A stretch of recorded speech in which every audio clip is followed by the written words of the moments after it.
Welcome to the Liberation Lab podcast, insights and interviews for the disruptive educator.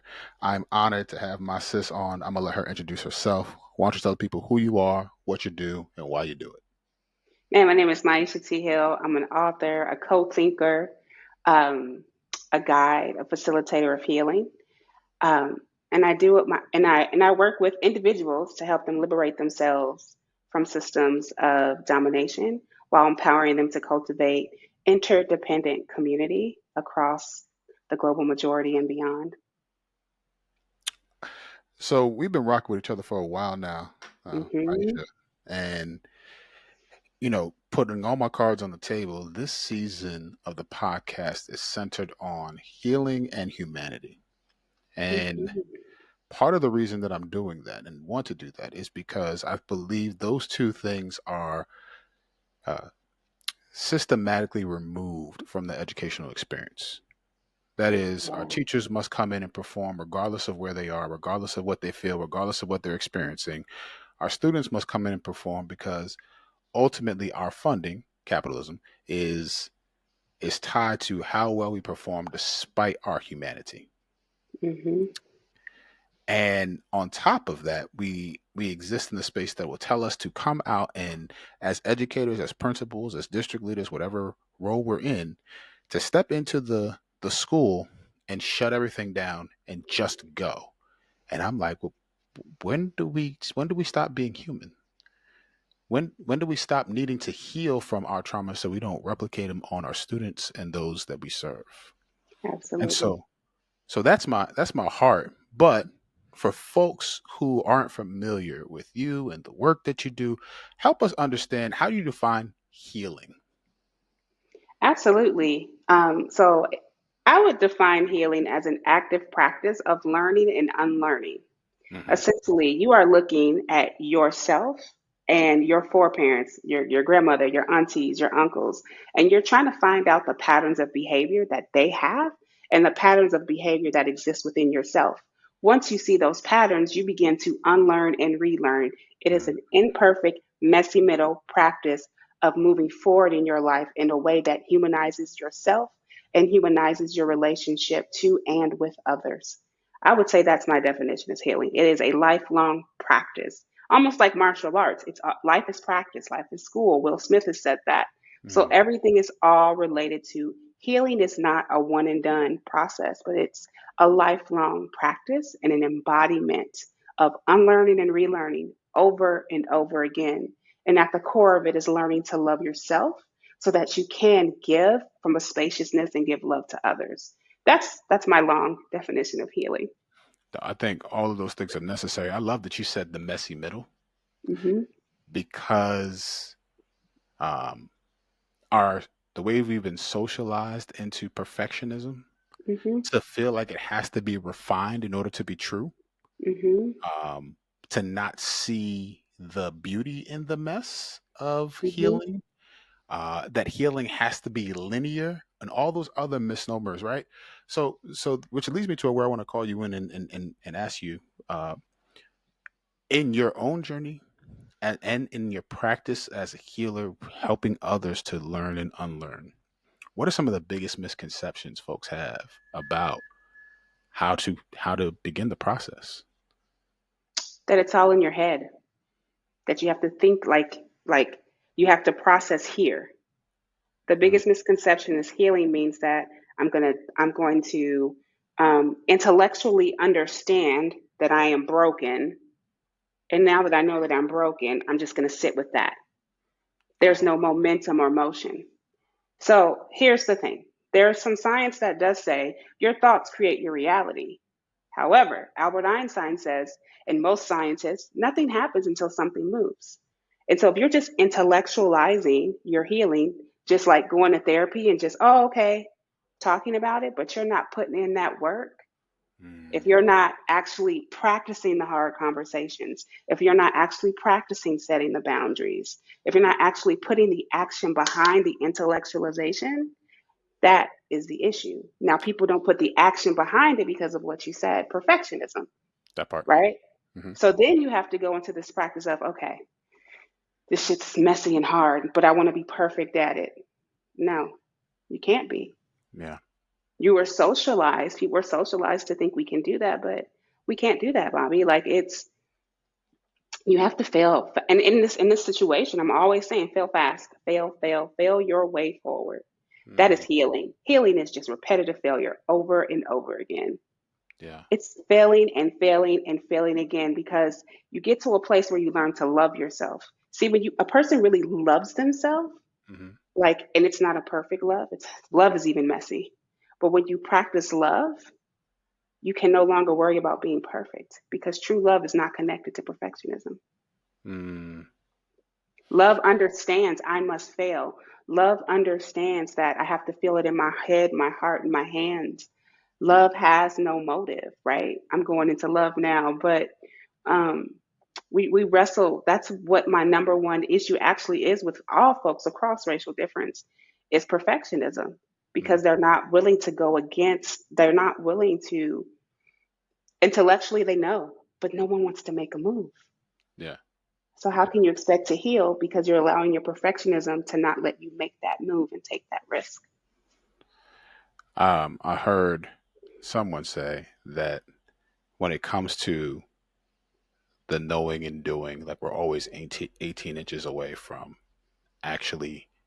actually moving forward, right? Actually uh, putting it into practice. Like you know what you believe by how you Right. act, by what you do, right? By how you respond. And Mhm. I think the same thing for our educators. And I'm going to kick it back to you on this one. Like, so I look at teachers even in my building, those that I serve in my consultancy. I look at schools that I've had the pleasure of serving in, even on the school board, right? I look at our educational sector and I see people who are digging their heels in the sand to try to preserve something because it's comfortable and won't let it go away. Like they won't let it be erected anew. And so what it Mm. looks like is, you know, the the proverbial sandcastle is being blown away and Mhm. we're trying to with all our might hold the sand together and it's slipping through our fingers. And in that slipping, then we're lashing out at others. Mm. Then it becomes the political bargaining chips. Then it becomes the weaponizing of things that we don't understand. When empathy has become a political bargaining chip, when we politicize empathy, like we're in a really bad spot when we can't Absolutely. It's horrible. and and when that becomes all right, where we are we're when we're digging our heels in the sand and now we're dividing over the fact that we over just empathy. Like Yeah. it is mind boggling. So here's why I want to bring you in. I want to ask with what you shared about the doing portion of Mhm. things. We face barriers in how we've been socialized. We face Mhm. barriers in how news outlets, propaganda, and all those things come into play. And so people may hear this and say, "Oh man, y'all are talking about healing. It's all woo woo and stuff like that." And so they have these own barriers in their minds and in their hearts that keep them away from. Could Mhm. you speak to some of those barriers and how you help people navigate them? Yeah. So a lot of people don't know this. I come from a family of educators, and one of my last roles was a one-on-one instructional aide for a school district. Um, before I did one-on-one work with kids with autism, my kids all have it. Um, and so for educators, I think some of the barriers that I witness is the backlash, the fear of backlash from administration Yeah. for moving into a healing journey. So I work with a teacher. We just had a call, and she's just like, "Oh, I'm up against the wall. The Mm, administration's, their heels, like you're saying, their heels are in the ground, and they're bringing us all these strategies, but they're not working for our students. They're not working for me as a teacher. What do I do?" And the question we have to ask ourselves, I said, "Hey, so what's a liberated classroom look like for you?" yeah. Right? Because a liberated classroom is a classroom of healing. It is a healed classroom. It Absolutely. goes it goes beyond like the practice of whole body learning. Let's be real. Whole body learning does not work for a lot of kids of the global majority. Whole Mm, body learning may work for traditional white families, but whole body learning and whole body listening does not work for kids of the global majority. And so as an educator, you get to practice the messy middle of an imperfect of, okay, this is what they want me to teach. And how can I do it in a way that liberates children to their own ways of knowing? How can Yes. I make sure as a teacher you actually get to choose for yourself and your classroom how to take curriculum and find ways to implement. They're not, I wouldn't call them healing practices. I would say for your classroom, you want to find out the ways of knowing, even if you have a classroom of 30 kids, all Yeah. your kids are going to have different ways of knowing. And Yep. part of the healing process is understanding that different strategies work with different students. And for you as an educator, it's like duplicated. Principal tells you to do a thing. Okay, I want to do this like, how can I do this in a way that's healing? Yeah. Okay, how can I integrate it? Head, heart, and hands. Okay, in my head, I understand. What is my heart calling me to do? How do I do that with my hands? That's actually an educational concept. How can I use the head, heart, and hands for myself to practice my healing with right alongside my students? I'm not saying you're responsible for healing your students, but you can create space that is conducive to their learning so that they're learning in a way that's not traditionally harmful for students. Educators have a hard time because you are living the double consciousness. I That know part. people think double consciousness because it's W.E.B. Du Bois. No, no, no, no, no. You can almost say you have three personalities. You have your, and multiple things are true at the same time. Like you have your family, you have the kids, you have the administrator. You're all over the place. Yeah. So when Yeah. you hear the word healing as an educator, you're probably like, I don't have time to even hear that because I have all these responsibilities. The first responsibility is you. That part. So Yes. trusting that messy middle, Bobby, and really like action orienting through the process. I love that, especially for anyone listening, because we are told to differentiate to all our learners. We're told to um, build relationships. We're told to do all of these things, but then admin, and I'm in that seat now, right? So I'm saying it as someone who's sitting there. Hmm. District level folks will come in and give you one plan that isn't differentiated, right? That isn't. They'll tell you to do it this one way, or have this one Yeah. plan that doesn't differentiate to how my teachers teach, or how their best ways of doing things. And so my thing is this, to your point, when I tell teachers about culturally responsive teaching and things like that, the pushback that I get is, well, I have 30 kids in my class. I have 24 kids in my class. How can I do that with all of them? And I say, the job isn't to learn the shallow culture of every single kid. The job is to push past that and get into collectivist principles where That part. now we're building an actual community in here. And when, when to borrow from Zaretta Hammond, when the bee is confused, it goes back to the hive. Hmm. And it, please, I want you to jump in, but I'm gonna say this, and I want you to jump right in. Have we created the hive? We have Right, not that part, because we haven't even recognized children in our classroom as individuals because we have been told to clump them together. that part. So there's the part of how do I help the kids in my classroom know that they're an individual within the collective classroom, within the collective community. And so one of the teachers that I work with, when I start school, we're going to have shared community agreements right out the gate. That's it, right? Like I know there's the one-on-one interviews for back to school and you get to know the child. Okay, great. That's the individual. Now, how do you bring those qualities and characteristics into community and build that hive? Community Yes. agreements and let every child participate in creating and cultivating those agreements because then they all know how to hold each other accountable. Yeah. So then the next way is, well, how do I teach them to hold each other accountable? That's not harmful. So there are ways to do it, but Yep. I think it's so like if we get too focused on collective and not individual, we want to make sure we're not breeding codependence, but yet interdependence in the children and in the collective. And I say that because so many of us adults have been fostered in rugged individualism, That part. body, and um, that we are all we become adults that become codependent rather than interdependent. So it's always important to have a holistic individual view of the self, Hmm. and then while also both and doing that collective group work, because you got your individual and your individual journey, but the collective helps you see yourself. So you need both. So let's push that a little bit. Let's say that I'm an educator and you're talking about this codependency. What does that look Hmm. like for an educator? Let's say I haven't been able to recognize if I'm there, but now you're saying something that makes me think, am I there? Have I enacted these principles, this way of being? Um, let's say I'm an educator and I'm asking myself that question. What are some indicators that will let me know, like, yeah, I have some healing to do in this area? Ooh, you're bringing up the codependency. I should have had my notes. Whew. I think one of the ways to know that there's codependency within yourself as an educator is that when administration tells you to do something, you say yes and you don't push back.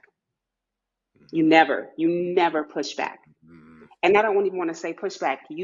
They'll tell you to do something and you feel it. That's the problem. You feel it in your heart and in your gut. And they're like, you have to do this thing. And you just know, like, and then you're just like, okay, no problem. Now, it differentiates because, for us black folk, a lot of us ain't gonna be like, yeah, okay, we gonna push. And so we spend, as black folks specifically, we fight a lot in these systems because we just have an internal antenna Mm-hmm. Mm-hmm. that I believe that black folks have. I'm sorry, I can't speak to other cultures. Y'all might have it too. I'm not trying to sound any kind of way, but I'm speaking for my culture.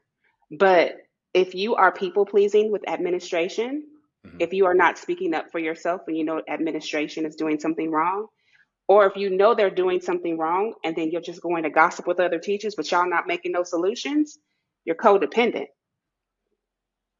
That's that I couldn't. I wish there was like a button to just like and fire emojis right there.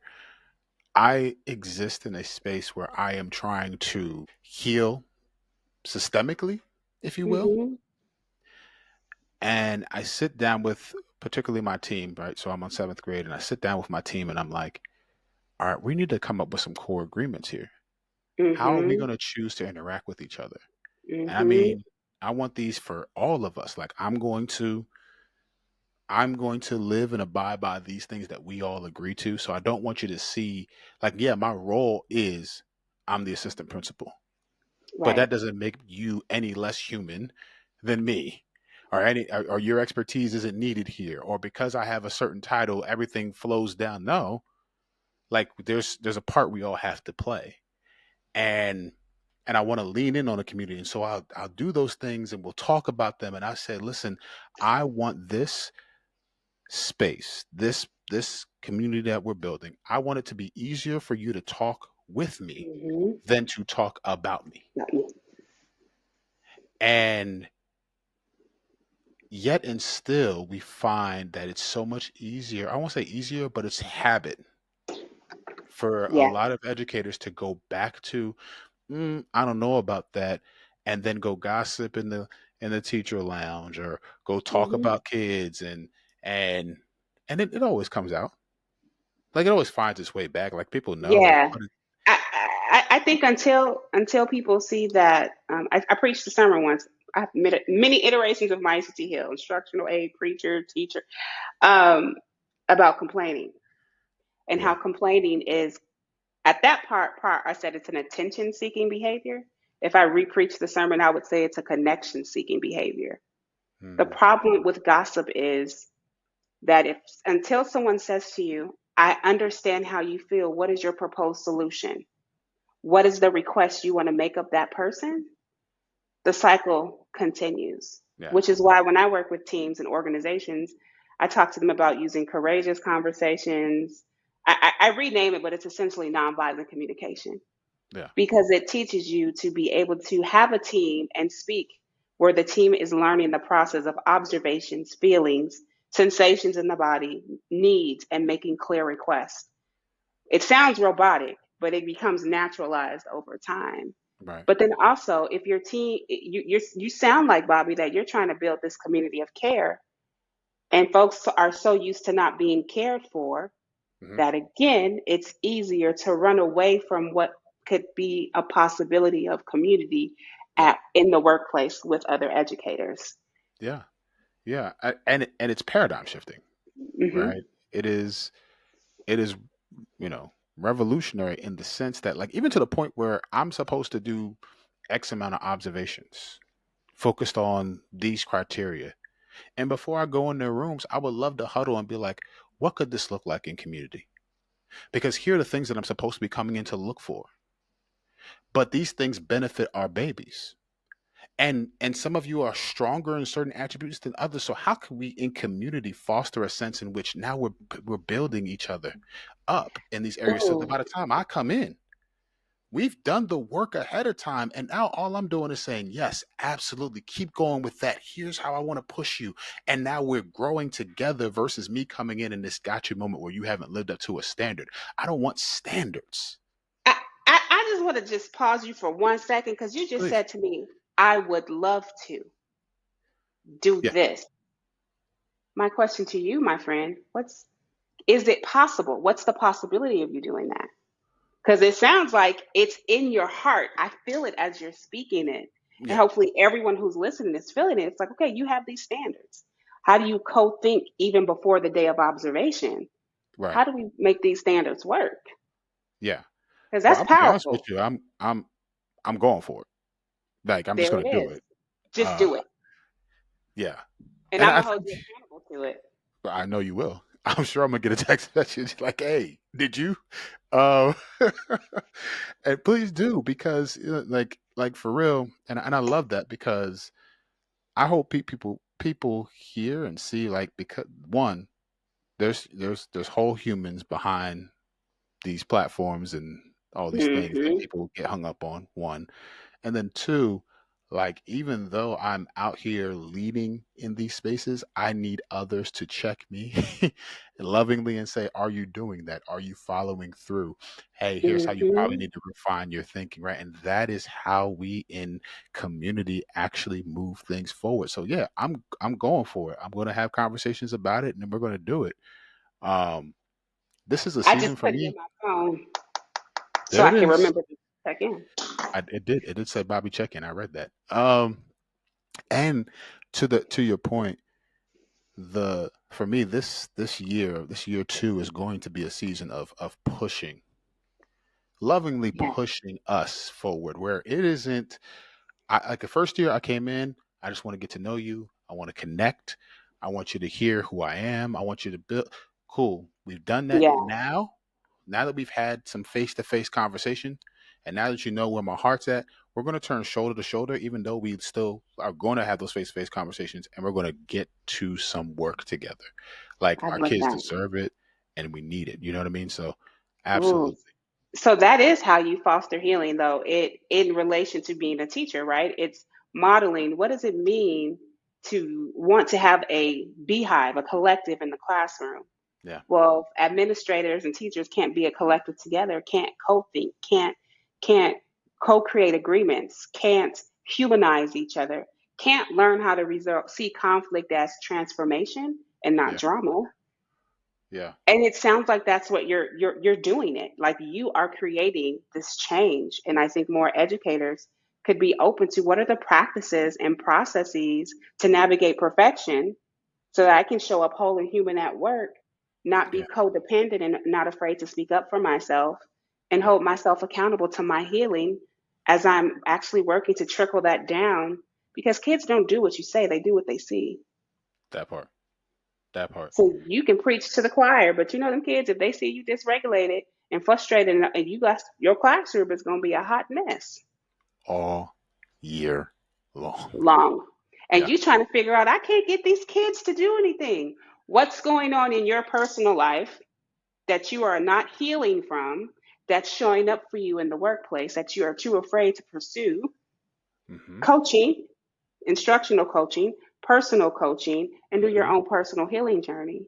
And you're probably listening like, well, I don't have time for that. You are your first lover. So learn to build the intimacy with the self to make time for yourself so you don't show up and have a classroom a hot mess the whole year. Yeah. Yeah. Practice. And to your point, the people who may struggle with that and say, I don't know if I have time and things like Hmm. that.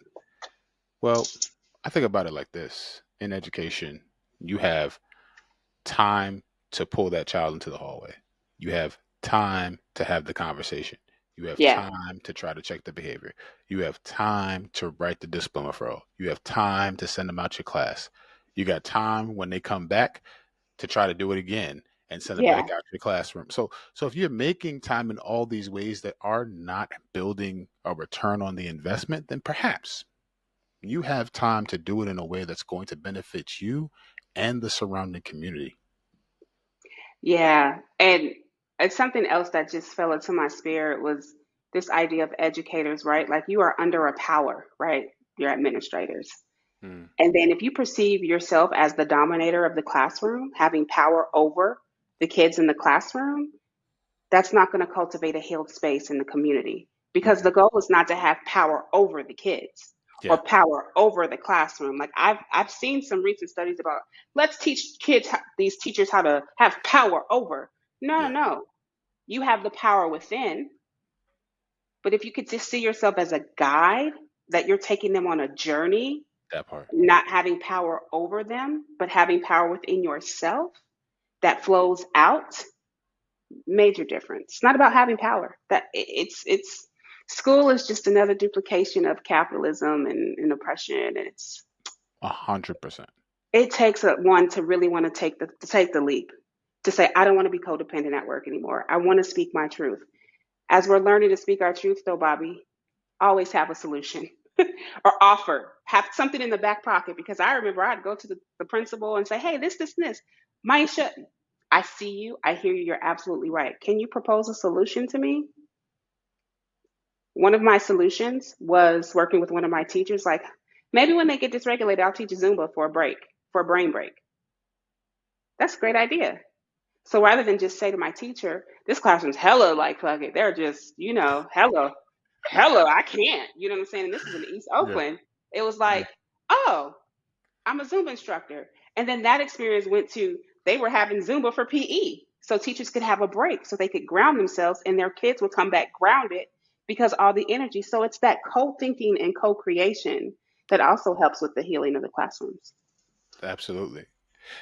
I I'm I've been reading this book called Culturize, and Hmm. it has this reflective question that the author poses, and he says, I'm not going to do it justice, but basically the premise is where in you, in your school, and in your community is there room for mediocre, Hmm. and and not in the capitalistic sense, right? But the push is for us to think through how sometimes we become complacent in Hmm. areas, but then because it's not in our job description or because it's we don't see it as something that we need to engage in, or because that's a them problem, we don't step up and say, well, how can we, within the confines of our own limitations, within the confines of are we grounded, loving ourselves, walking in healing, within those confines, are we doing what we can to then serve outside of ourselves, right? Because you got to prioritize, like you said, ourselves, and then we can then build out, right? And I wonder if part of the reason that our schools remain the way that they do is because we refuse to, I'm going to borrow from the author now, address the mediocre that we've accepted in ourselves.